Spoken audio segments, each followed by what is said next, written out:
May tanong sa akin, "Good morning, Sir Rai. Have a blessed Sunday. How about pag ibinenta na sa third-party collecting agency po without informing a debtor? Legal po ba yan?" Alright, napakagandang mensahe po nito, pero bago ho natin sasagutin, imbitahan ko muna sana kayo na pakisuportahan po sana ang aking mga social media accounts sa YouTube, Facebook, and TikTok. Sa video po natin ngayon, alamin po natin kung legal po ba yung pagbebenta ng account po, yung mga hindi nakakabayad na account, itong mga bugok at abusadong online lending apps sa third party collection agency. Pero bago ho yan, disclaimer po muna, hindi po ako abogado. Ako po'y maniningil. Lahat po na sinasabi natin sa ating mga video is based on my experience at syempre po sa ating pong pagsasaliksik at pagtatanong sa mga kaibigan po nating abogado. At isa pa po, hindi ko po kinukusinte ang hindi pagbabayad ng utang dahil ang utang ay responsibilidad at obligasyon na dapat po nating bayaran. Ang hindi po ako pabor ay doon sa maling pamamaraan pa utang at maling pamamaraan ng paniningil. Sagutin po natin yung pinadala nyo pong mensahe. So, ang tanong nyo nga po is, paano naman pag ibinenta na sa third-party collecting agency without informing a debtor? Legal ba yun? Well, generally, legal naman siya. But, may ruling ho kasi dyan, yung ating BSP, no? At sinusunod din naman po ng SEC. Kasi ganito po yan, no? Kailangan, 7 days prior dun sa magiging transaction po nila, dapat na-inform na po, yung kliyente kung sino yung nakabili o kanino na transfer. Pero bago yun, dapat po nakasaad yan sa privacy policy po nila. Kasi, syempre may Data Privacy Act po tayo. Importante po na nabasa po at alam nung kliyente kung ano po yung mga information na kinuha sa kanya, saan po ito gagamitin. Nandun po lahat yun sa privacy policy. Kasama rin po yan dun sa terms and condition. Kaya po ako nagtataka dito sa mga bugok at abusadong online lending apps na lagi nilang pinananakot na binasa mo naman yung terms and condition. Okay? Iba ho ang terms and condition sa kontrata.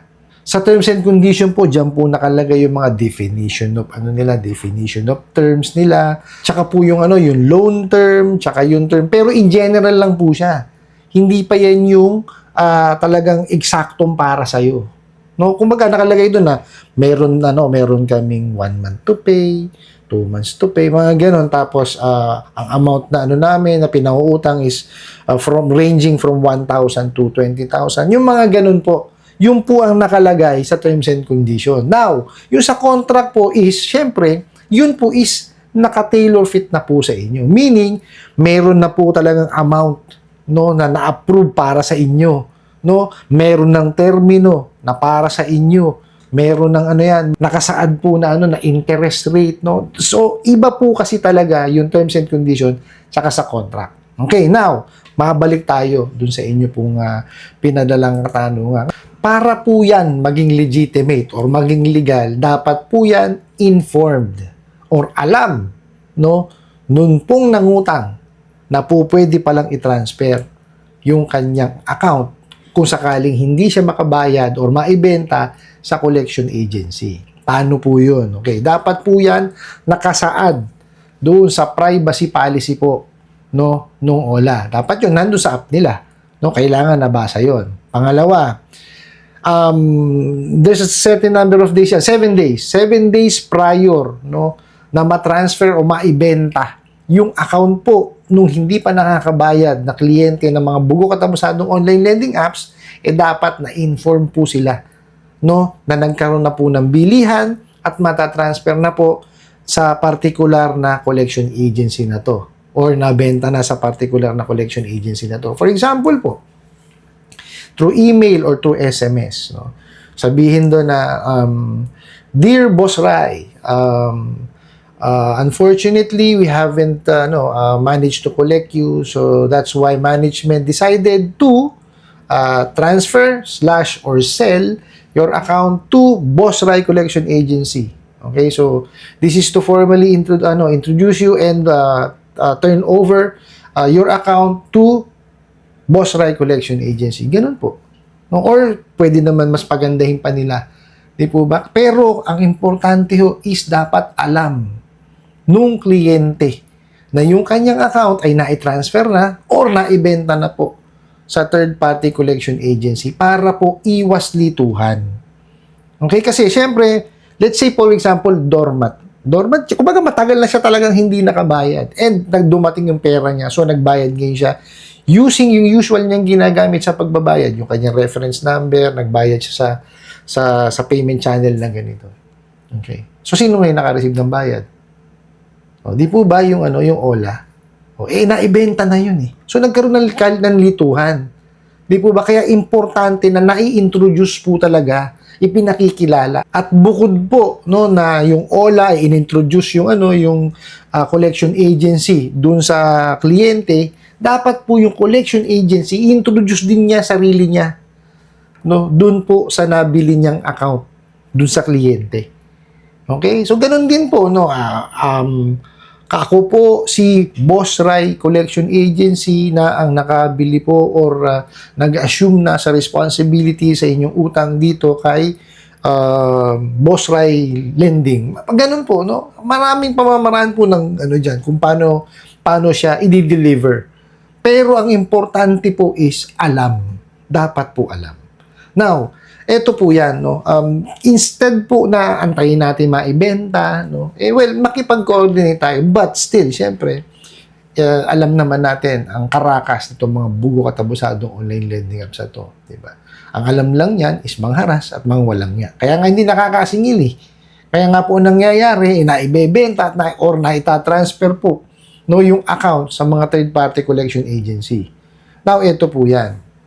Doon po kasi sa prohibition on unfair debt collection practices, no, nakasaad doon na legal or legitimate naman yung pag-transfer at pagbenta po ng account.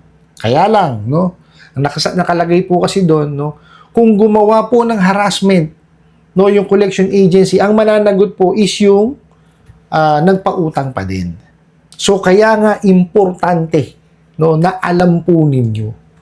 Kasi hindi po pwedeng hindi nyo malaman eh. Kasi ang hirap makipag-transact sa taong hindi nyo kilala. Di po ba? Kung itong mga bugo katabusadong online lending apps, hindi na nga nagpapakilala. Tapos ito pa ang mga third-party collection agency, hindi rin papakilala. Wala na talaga mangyayari. Di ba? Ano pang klaseng yan? Paniningil yan. Di ba? Di lalo lang malilito yung mga kliyente kung saan talaga magbabayad. Di po ba? Kaya po, dun po sa nagpadala ng katanungan na yan, legal po yan. Wala naman yung problema. It's just that, kailangan well-informed po kayo. No? Bukod sa well-informed kayo, dapat yan nakasaad po dun sa kanilang privacy policy.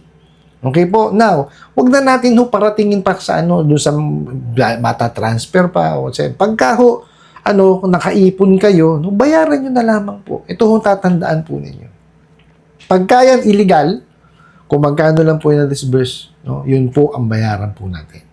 Now, kung yan legitimate, may incorporated yan, may secondary license yan, yung Certificate of Authority, at kasama po sa recorded online lending platform, makipag-ugnayan po ay sa kanila. No, ngayon, kung patuloy kayong iaharas at wawalang yain, isang tabi nyo. Di ho ba? Wag nyo hayaan na may ibang tao na kumukontrol po sa ating isipan. Kasi buhay natin yan. Diba? Bakit nyo pasasaklawan yung inyong isipan? Ano, gusto nyo talaga kayo magkasakit? Diba? Kung kayo po'y winawalang yan i-report po natin sa mga kinaukulan. Nandyan po ang SEC, BSP, NPC, PNP, NBI, tsaka po ang PAO. No? Yung kanila pong email address nandyan po, no, sa description box ng ating YouTube channel. Diyan nyo po tignan. Pwede ho kayo magpadala ng mensahe sa kanila, no? Yung mga complaint. Make sure po, no, naka-screenshot, no? At naipakasama po dun sa gagawin po yung complaint. Ano po? I hope nasagot ko po itong katanungan na to at sana po'y makatulong. Maraming salamat po sa inyong walang sawang pagsuporta at panonood sa aking mga video. Maraming salamat po sa inyong pag-like, pag-share, pag-comment at pagtatanong.